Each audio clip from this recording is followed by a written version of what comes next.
नमस्कार, हिमालय लोग YouTube channel के इस न्यूज़ चैनल में आपका स्वागत है और मैं हूं जर्नलिस्ट डॉक्टर हरीश चंद्र लखेड़ा। उत्तराखंड के मुख्यमंत्री पुष्कर सिंह धामी वीरवार को दिल्ली में थे और यहां पर ग्लोबल इन्वेस्टर समिट के दौरान उन्होंने जो कुछ कहा वह विस्तार से आपके सामने यह वीडियो सामने रख रहा हूं, लेकिन उसमें जो उन्होंने मुख्य बातें कही उसमें से कुछ आपको बता देता हूं। उनका पहला तो ये कहना था कि इस पूरे जो समिट उनका चल रहा है, जो अभियान चल रहा है, इसमें 25,000 करोड़ रुपए का निवेश करने की उन्होंने लक्ष्य रखा था, लेकिन लगता है कि यह लगभग 2 गुना हो जाएगा। इसके अलावा उन्होंने ये भी कहा कि 2 पहाड़ी शहर उत्तराखंड सरकार बसाने जा रही है, एक गढ़वाल मंडल में और एक कुमाऊं मंडल में। इसके अलावा उन्होंने बहुत सी बातें यहाँ पे कही, आप इसको विस्तार से सुनिए और इसके बाद अगली वीडियो में इस पूरे मामले की समीक्षा देता रहूँगा। इसलिए आप सबसे निवेदन करूँगा, सबसे अनुरोध करूँगा कि आप सब लोग इसमें अपना योगदान दें। और ये इन्वेस्टर समिट करने से पहले हमने कुछ लक्ष्य लिए थे। एक तो लक्ष्य था कि हमारा कि हम उत्तराखंड की जो जीएसडीपी है उसको अगले 5 सालों में दुगना करेंगे। उस दिशा में हमारे प्रयास चल रहे हैं और ये ग्लोबल इन्वेस्टर समिट भी उसी का एक पार्ट है। ये हमारे लिए, राज्य के लिए भी एक अवसर भी है कि इस अवसर को हम लोग ठीक प्रकार से ठीक कर पाए, ठीक अवसर का पूरी तरह से लाभ ले पाए, उपयोग कर पाए। और इस आयोजन से पहले जैसा हमारे मुख्य सचिव संधू साहब ने कहा कि आप उत्तराखंड में उद्योग क्यों लगाएं, उत्तराखंड में आप इन्वेस्ट क्यों करें। आपको वहां पर लैंड अच्छी मिलेगी, लैंड आसानी से मिल जाएगी। दूसरा, आपको जो है वहां पर बिजली बहुत नजदीक से मिलेगी, बहुत सस्ती मिलेगी। इसके साथ साथ जो कारखाना प्रबंधक और मजदूरों के बीच में, कार्मिकों के बीच में जिस प्रकार की संघर्ष की स्थिति आज अनेक स्थानों पर पैदा होती है, वो स्थिति उत्तराखंड के अंदर शून्य मात्र की। और सशक्तिकरण के क्षेत्र में भी हमने, मातृशक्ति के सशक्तिकरण के क्षेत्र में भी, ये उनकी सुरक्षा भी और उनका सशक्तिकरण, ये हमने अपनी प्राथमिकता में लिया है। और इसको करने से पहले हमने अभी लगातार जो हमारी पॉलिसी है उस पॉलिसी में लगातार हमने परिवर्तन किया है और 30 तक लगभग हम 30 तक पहुंच गए होंगे संधू साहब, जो हम नई पॉलिसी जो बना रहे हैं। लगभग 30 के लगभग अभी हमने नई पॉलिसी भी जो है इसमें कहीं ना कहीं प्रख्यापित की है। उसमें प्रमुख रूप से जो टूरिज्म पॉलिसी है, इसके बारे में अभी कविंदर जी ने बहुत कम शब्दों में, और मैं कहूँगा तो शायद उतना उसका इफेक्ट ना हो जितना इन्होंने बहुत कम शब्दों में कहकर आप लोगों के सामने बात करी। मैं इनका धन्यवाद करता हूँ। हमारे ब्रांड एम्बेसडर हैं और एमएसएमई पॉलिसी है हमारी, स्टार्टअप पॉलिसी है, लॉजिस्टिक पॉलिसी है और जो निजी औद्योगिक संस्थान की स्थापना के लिए भी हमने नई नीति, इन सभी को इसमें शामिल किया है। इसके अलावा जो पहले से हमारे यहाँ पर बहुत सारे, हमारे यहाँ पर पहले से भी काफी सारे औद्योगिक समूह जो पहले से काम कर रहे हैं, उनकी सुविधा के लिए, उनके अंदर के जो उनका कैंपस है, उस कैंपस के एरिया को भी विस्तार करने के लिए हमने जितना मैक्सिमम उनको दिया जा सकता था, जितना सेफ्टी पर्पस से जो जरूरी है, उसके अलावा उसमें भी हमने संशोधन किया है। और समय समय पर जो आप सबके द्वारा, उद्योग समूह के द्वारा जो हमको जो भी जिस प्रकार की भी हमको अपने सुझाव दिए गए, उन सभी सुझावों पर हम काम कर रहे हैं और बहुत दिल खुलकर काम कर रहे हैं। और मुझे तो ऐसा लगता है कि हमारी टीम संधू साहब के नेतृत्व में जिन्होंने ये काम किया है, 6,000 एकड़ का लैंड बैंक जो बनाया है, ये लैंड बैंक भी हमको लगता है कि कम पड़ने वाला है, हमें और ढूंढना पड़ेगा। जिस प्रकार से हमको जो हमने एक लक्ष्य रखा था, एक टारगेट हमने रखा था कि हम 25,000 करोड़ की ग्राउंडिंग करेंगे इस प्रोग्राम के समारोह से पहले। लेकिन जिस प्रकार से हमको मिला, हम 25,000 करोड़ तो अभी पहुंचने ही वाले हैं, और इससे ज्यादा भी हो जाएंगे। मुझे लगता है कि इसके जस्ट डबल के आसपास हम ग्राउंडिंग पर पहुंचेंगे। तो बड़ी संख्या में लोगों ने उत्तराखंड आने की जो है अपनी इच्छा व्यक्त की है। हमारा प्रयास है कि हम अपने राज्य में जो नए निवेशक जो हैं, उनके साथ साथ जो पहले से भी जिनके उद्योग हमारे यहाँ पर लगे हुए, जिनके निवेश पहले से हैं, जिनके उद्योग पहले से स्थापित हैं, उनको भी विस्तार के लिए और अपने एक्सपेंशन के लिए उनको भी प्रोत्साहित करें। उस क्षेत्र में भी काम कर रहे हैं, और बहुत विस्तार से बताने की आवश्यकता नहीं है, क्योंकि आप सब लोग, अधिकांश लोग दिल्ली के हैं या इसके आसपास के हैं, तो उत्तराखंड आप लोगों से कोई दूर नहीं है, पास ही है। यहाँ से जितनी देर में मैं समझता हूँ एक कोने से एनसीआर के दूसरे कोने में आप नहीं पहुंचेंगे, उससे पहले आप देहरादून पहुंच जाएंगे या हरिद्वार पहुंच जाएंगे या ऋषिकेश पहुंच जाएंगे। तो बहुत आसानी है एकदम से, और आने वाले टाइम में ये दूरी और बहुत कम होने वाली है। मतलब दूरी तो उतनी रहेगी, समय बहुत कम होने वाला है। समय कम होने वाला है, ये समय कुल 2 घंटे का होने वाला है। और रेल के क्षेत्र में भी तेजी से काम हो रहा है। हम वहां तक, आप 4 धाम यात्रा करने जाएंगे तो ऋषिकेश कर्णप्रयाग जो रेल लाइन है, उसका काम भी हमारे आदरणीय प्रधानमंत्री मोदी जी के निर्देशन में, उनके मार्गदर्शन में बहुत तेजी से काम हो रहा है। जिस प्रकार से आज हमारे 4 धामों का विकास हो रहा है, ऑल वेदर रोडें बन गई हैं। आने वाले समय में आपकी जो कैलाश मानसरोवर की यात्रा है, जहाँ पर अभी हमारे कविंदर सिंह जी ने अपना एस्टेब्लिशमेंट वहाँ भी बढ़ाने का इन्होंने अभी हमसे बात की है, टनकपुर से आगे जहाँ माँ पूर्णागिरी का धाम है, और उस रास्ते पर ही वही रास्ता आगे चलकर कैलाश मानसरोवर तक का रास्ता बनेगा। चंपावत, लोहाघाट, पिथौरागढ़ होते हुए हमारा धारचूला से आगे हो। और अब वो दिन दूर नहीं है जिस प्रकार से आज सरकार रोडों को लेकर गंभीर है। आने वाले समय में 4 धाम की तर्ज पर ही वहां का भी जो है सड़कों का निर्माण हो जाएगा, तो सड़क मार्ग से वहां हम लोग जा पाएंगे। तेजी से उस पर भी काम चल रहा है।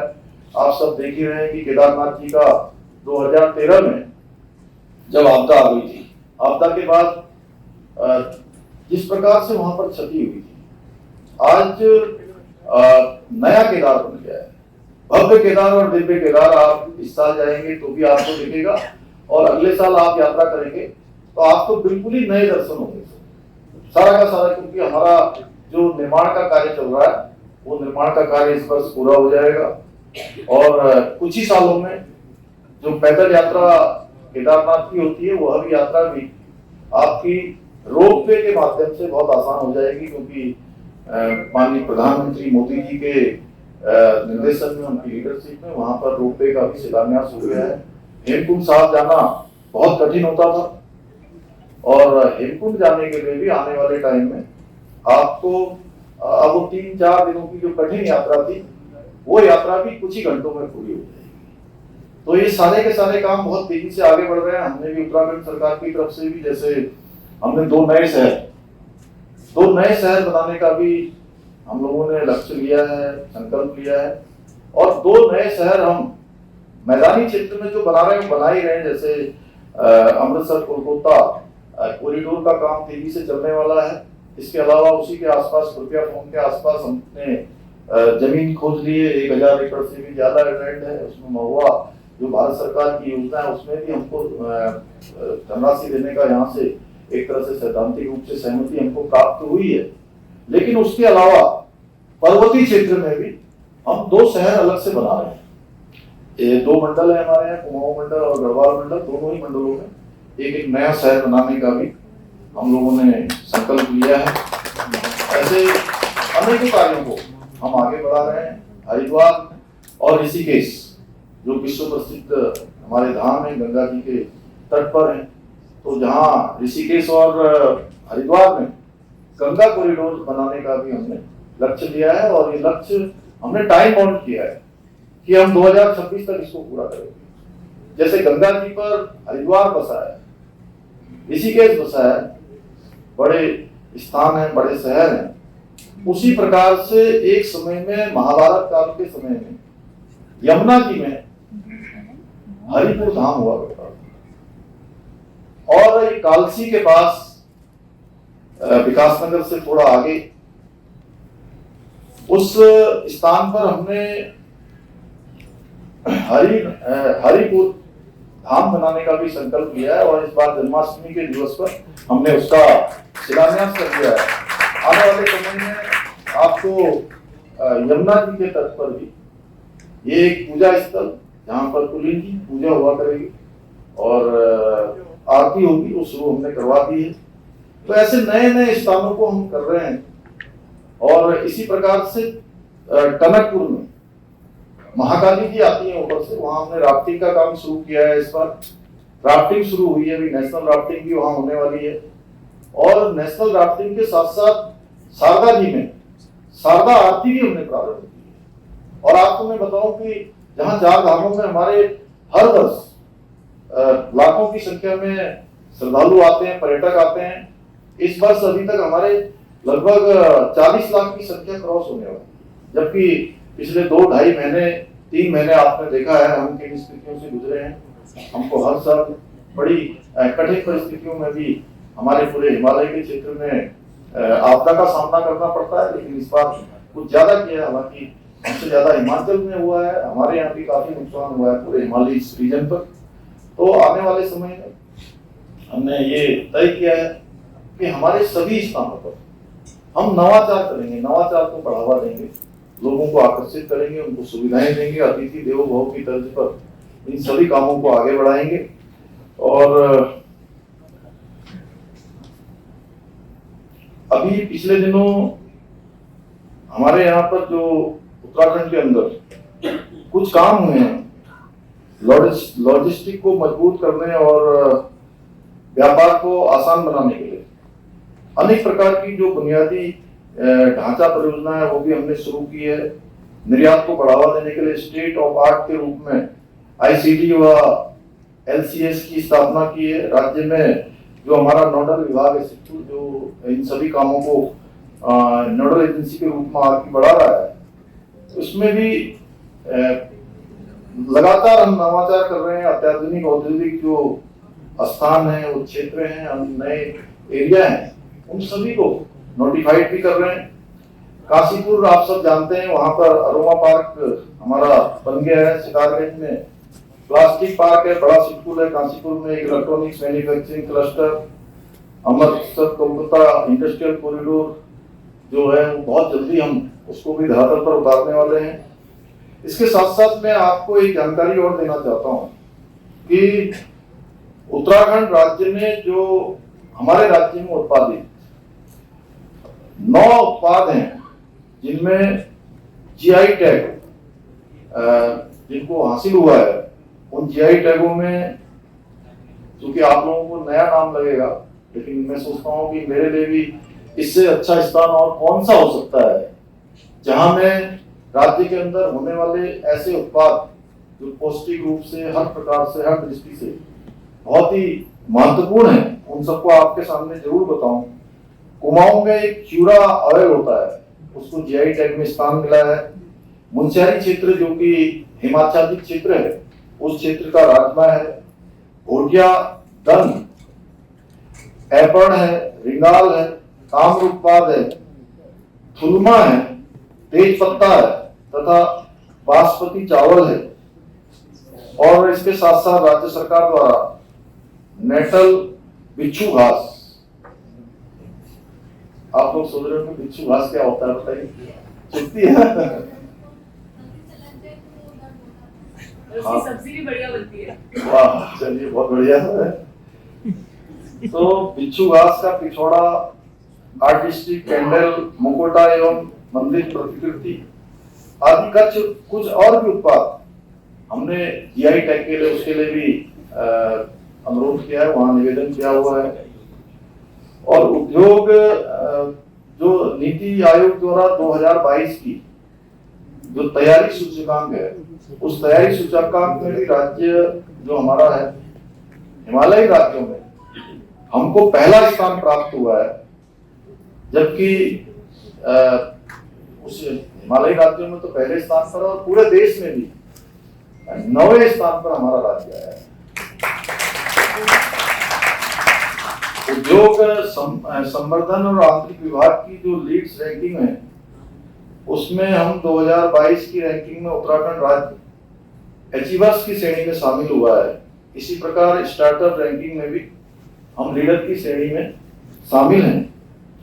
तो ऐसे अनेकों कार्यों को करने के लिए राज्य में निवेश एवं इसको प्रोत्साहन देने के लिए हमारे उद्योग निदेशालय के द्वारा एक समर्पित, अभी मैं कुछ सुझाव भी यहाँ से आ रहे थे आप सब लोगों के, श्री जैन जी का, दीपक जी का और अन्य लोगों के जो सुझाव आए थे, उसमें एक इन्वेस्टर फैसिलिटेशन सेल की स्थापना की है, जो निवेशकों और जो भी हमारे यहाँ पर काम करने के इच्छुक लोग होंगे उनके लिए वन स्टॉप शॉप के रूप में डेडिकेटेड हैंड होल्डिंग सपोर्ट, जो भी 5 करोड़ से अधिक की निवेश करने वाले उद्यमों के लिए एक डेडिकेटेड रिलेशनशिप मैनेजर की भी सुविधा प्रदान करेगा।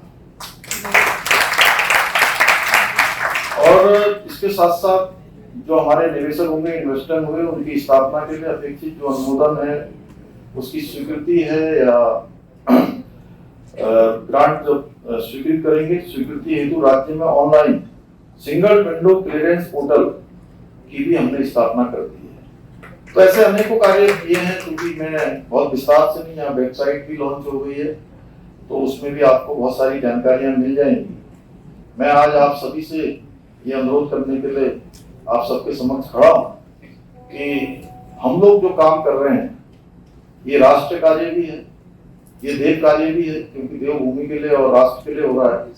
तो इसमें आप सब लोग भी इसको जहां आपके जो दिन भर का जो काम होता है, आपकी दिनचर्या का जो काम है, उस दिनचर्या के काम में जरूर कहीं ना कहीं स्थान देंगे और इसे अपना समझ के देव कार्य में अपना योगदान देंगे।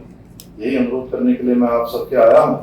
अंत में फिर से एक बार आप सभी का मैं यहाँ उपस्थित होने के लिए सभी का दिल से स्वागत करते हुए और धन्यवाद करते हुए मैं अपनी वाणी को विराम देता हूँ।